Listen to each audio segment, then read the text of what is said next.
নমস্কার, আপনারা দেখছেন লিবার্টি। আমি অ্যানোনিমাস।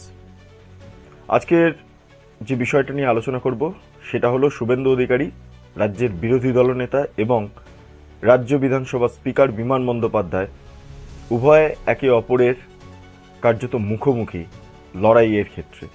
কেন না, দেখা গেল যে গতকালকেই বিরোধী বিধায়ক শঙ্কর ঘোষ, তিনি বিরোধী মুখ্য সচেতকও বটে, এবং তার পাশাপাশি মনোজ রাও, আরেক উত্তরবঙ্গের বিধায়ক, তাদেরকে মার্শাল দিয়ে ঘাড় ধাক্কা ধরে কক্ষের অভ্যন্তর থেকে বাইরে বের করে দেওয়া হয়। দীপক বর্মন, আরেক বিজেপি বিধায়ক উত্তরবঙ্গেরই, তাকে সাসপেন্ড করা হয়। বিধানসভার যে দফাবারি বাজেট অধিবেশন শুরু হয়েছে তার ঠিক প্রথম দিনই এই ধরনের ঘটনা নিয়ে রাজ্য রাজনীতিতে একাধিক প্রশ্ন উঠতে শুরু করেছে। যখন বাজেট অধিবেশন শুরু হচ্ছে সেই সময় শুভেন্দু অধিকারী সহ বেশ কয়েকজনকে সাসপেন্ড করা হয়। অর্থাৎ সামগ্রিকভাবে এই যে অধিবেশনটা আগামী 20 তারিখ পর্যন্ত চলবে, সেখানে রাজ্যের বিরোধী দলনেতা কক্ষের ভেতর প্রবেশ করতে পারবেন না, কারণ তিনি সাসপেন্ড। এছাড়াও একাধিকবার বিধানসভার অভ্যন্তরে বিভিন্ন বিষয় নিয়ে মুলতবির প্রস্তাব আনলেও সেই প্রস্তাব কখনো কখনো পাঠ করতে দেওয়া হয়েছে, কিন্তু আলোচনা করতে দেওয়া হয়নি।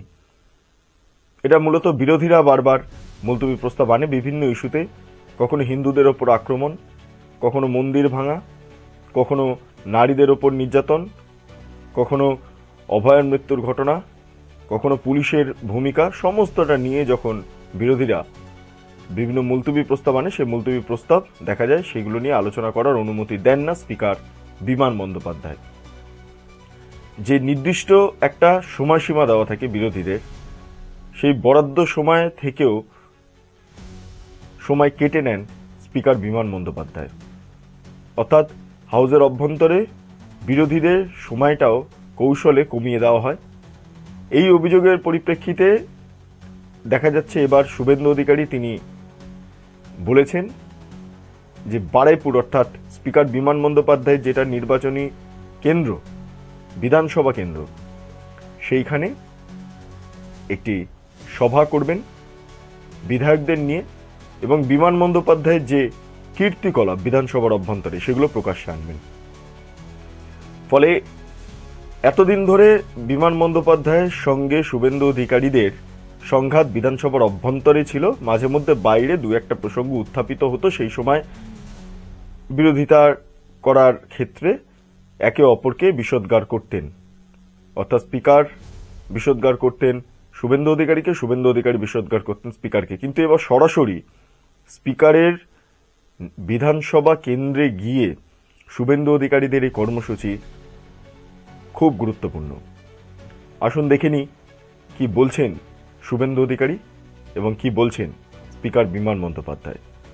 বিমান ব্যানার্জি আর মমতা ব্যানার্জিকে জনগণ চ্যাংদোলা করে বাইরে ফেলবে 2026-এর নির্বাচনে। শুনে রাখুন, আজকে যেটা করেছে বিমান ব্যানার্জি আর মমতা ব্যানার্জি, ঠিক একই ভাষায় একই উত্তর পশ্চিমবাংলার জনগণ 26 সালে দেবে। আমরা বারুইপুরে উচ্চ মাধ্যমিকের পরে এই স্পিকারের এগেনস্টে মাঠে নামছি, সমাবেশ হবে, এবং বারুইপুরের লোকের কাছে এর কীর্তিকলাপটা আমরা বলবো, বারুইপুরে গিয়ে বলবো।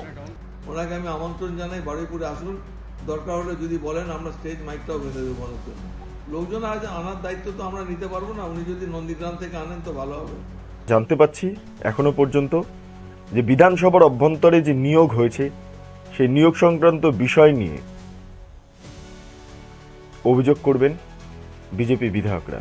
নিয়োগের ক্ষেত্রে বেশ কিছু অনিয়ম রয়েছে এমনটা অভিযোগ করা হচ্ছিল, আগেও অভিযোগ করেছিলেন। বারুইপুর থেকে প্রচুর লোকজনকে নিয়োগ করা হয়েছে, স্বজন পোষণ হয়েছে বিধানসভার অভ্যন্তরে, এই অভিযোগটাও বিরোধীদের তরফে করা হয়েছিল। এখন দেখার বিষয় এই অভিযোগ পাল্টা অভিযোগের মাঝে বিধানসভা অধিবেশনটা কিভাবে এগোয়। দেখতে থাকুন লিবার্টি।